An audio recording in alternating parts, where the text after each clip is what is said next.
Okay, so we're back and we're getting ready to start building the Robotino, and we're basically getting our tools that we're going to be using together, that we're going to be using tonight in order to build the Robotino.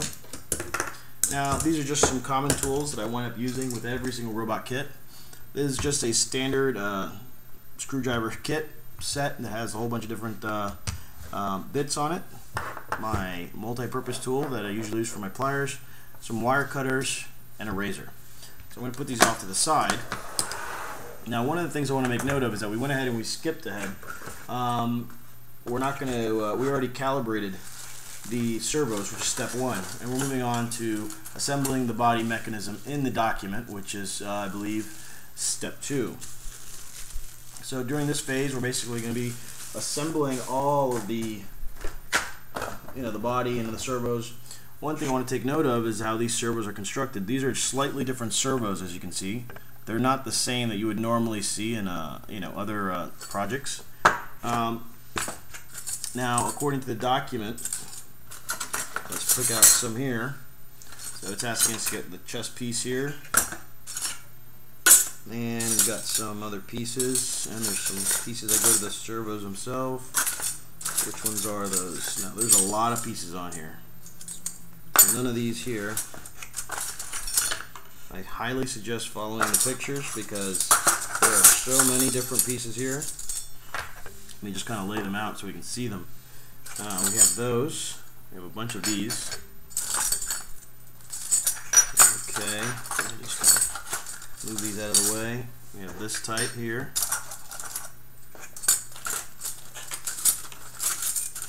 This, I'm not quite sure what this is for.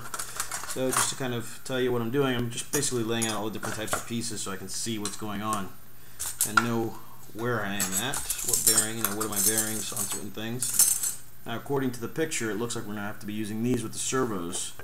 So they'll be mounted, I believe, like so. But when we get there, let's see, there's a lot of different types of pieces here.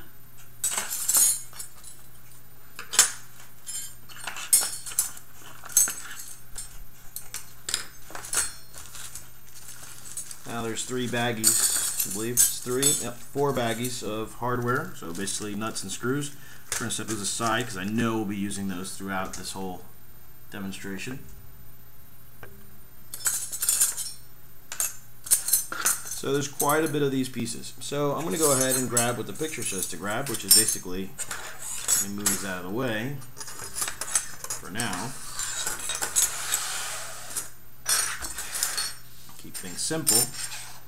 So we're going to need those. We're going to need these here. And we're going to need that. So that is the first step. Now what we're going to have to do here is, let's see, are there any more pieces? Does not look like it. According to the picture. Looks like we might be good for now. I'm going to get this other packet here. It's always good to have those handy and ready to go. Looks like these are all going to be Phillips head. So I'm going to get my Phillips head ready.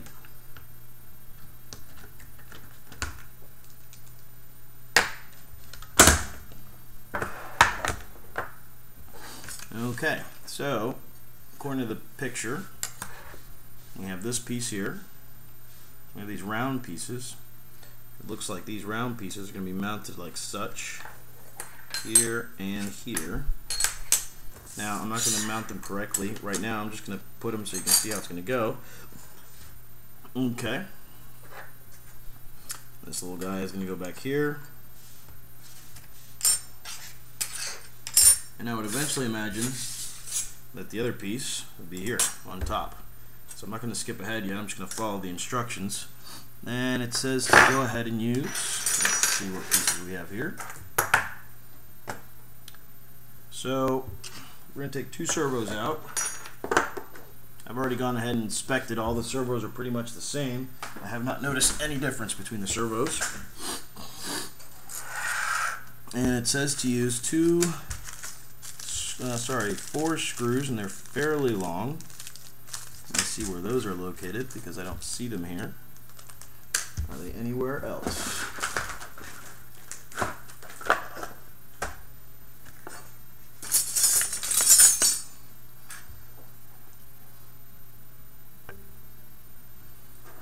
Okay, so let's start off. This one's going to go here.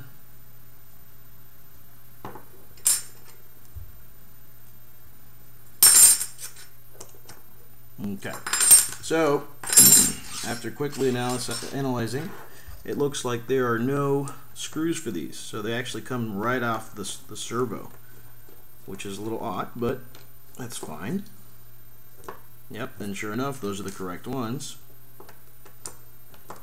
Makes sense. Make it easier to, less things to mount, less screws bulking around. On these types of kits, you want to have something that's, you don't want to have a lot of things because it already has a lot. So you have to try to reduce the amount of things that it comes with. I suppose this is one way. Definitely doing it. My word of recommendation while taking these screws off, not quite sure what the internals of this component are, but be careful because you never know. This is a servo at the end of the day, so you might wind up breaking it. Notice how easily that popped off, and you can quickly see all the inside, all the inners of the actual servo. So I'm going to put that right back on how it was. Okay, just like so. And I'm going to mount this little red piece back on. And let's go ahead and put these in. Good thing about these is that they're threaded all the way at the end. That means they slide right in quite a bit before you actually have to start screwing them in. So I've slid them in. And what I do just out of force of habit is that I tighten these diagonally first, so one here, and then vice versa, just to make sure that it closes right. If you close one side first, then the other, like for example, if you do this first, then this one, sometimes this is left elevated. You don't want to do that. Doing it this way, you kind of reduce that. The other part is that you're dealing with these screws that screw into servos, probably screwing into plastic or something, but long story short, that it's not very strong. So you don't want to over tighten it too much. And in fact, if you read the diagram, it'll go ahead and tell you, be careful. You might strip the threading. So there we go. We have one piece constructed. And let's go ahead and move this one right along.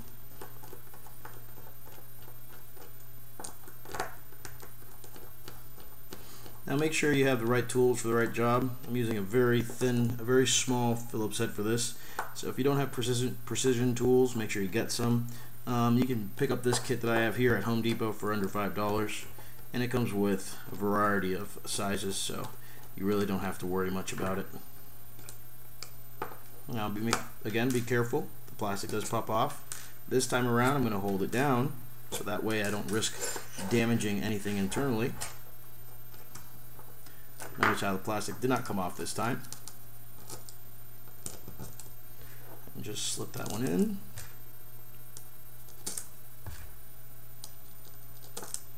There we go. I'm going to follow the same procedure that I did before. Just enough force to know that it's tight there and it's held in place pretty well.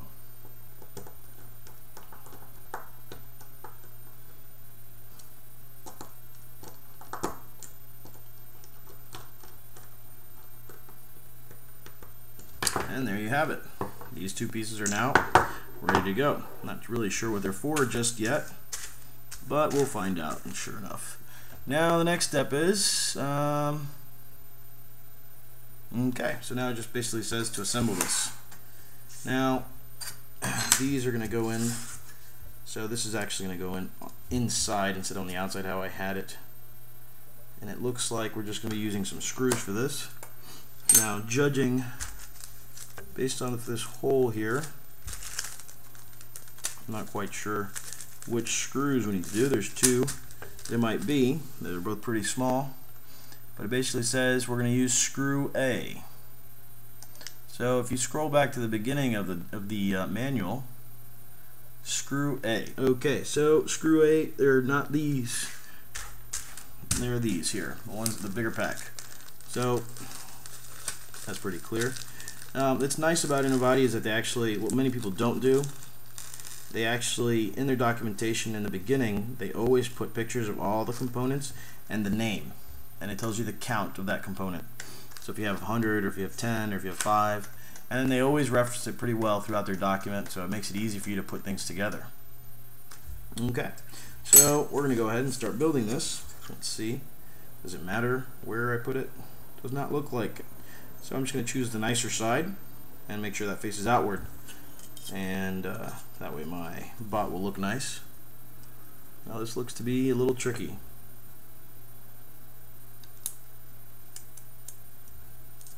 Yep, sure enough it is.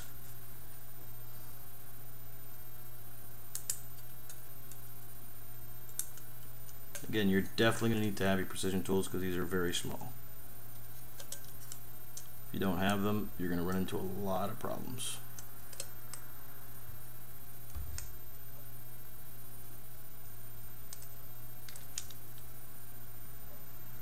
So that's screwed in nicely. It's a little bit of finagling, but went in.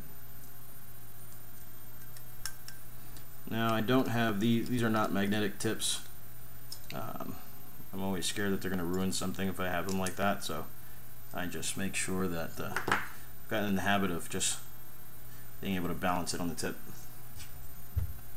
One thing to make note of, and I think we just made a mistake on, is how this circle goes mounted. Now according to the picture, this is actually, let's see, how is this? No, we're fine. We're doing good. We're doing good. Okay. So that is the closer part. Let's see here. Actually, no, this has to go the other way. So let's go ahead and unscrew that. So that's our first mistake of the video.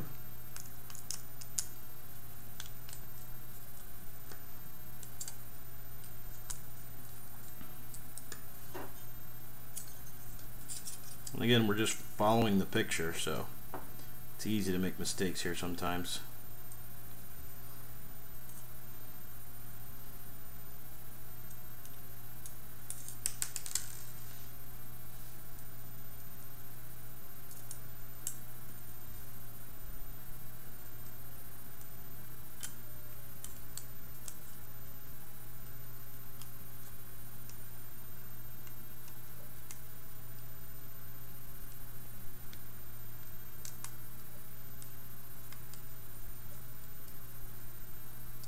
Again, be cautious. You know, even though these are metal parts or aluminum parts, do not over tighten them. You will strip them easily. Just you can tell just based off how small these screws are. Trust me, it's going to be hard to find new screws, and it's also you'll probably have to do larger screws, and you'll wind up having more problems because things won't fit right or they're too big. So take note again. The circle is kind of offset, so make sure it's up, not down.